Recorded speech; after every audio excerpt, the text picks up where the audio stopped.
Niin, Pulsari Suomelta Leo ja Vili täällä, terve. Nyt testataan kahta samanlaista telosta, mutta toisessa on niin sanotusti hyvät asetukset päällä ja toisessa vähän huonommat. Siinä säädettiin tuo kirkkaus ja kontrasti aika pieleen ja katsotaan vähän minkälaista kuvaa niin se tulee. Näissä YouTube-videoissa ja näissä, niin siellä sen näkee oikeastaan, että välillä on asetukset aivan päin mäntyä niin sanotusti. Eli tästä nyt näkee vähän, että mitä se tarkoittaa, kun ne on hyviä ja huonosti.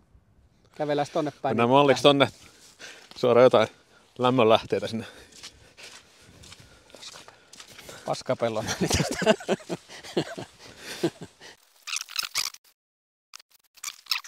No niin.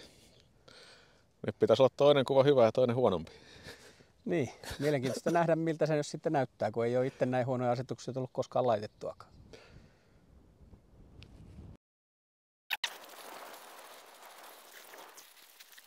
No niin, siinä tuli siis nyt kaksi erilaista säätövaihtoehtoa ja nyt nähdään, että kannattaa ne säädöt katsoa sitä kohdalle. Et jos ette osaa, niin ottakaa yhteyttä, niin kyllä me neuvotaan sitten. Kyllä.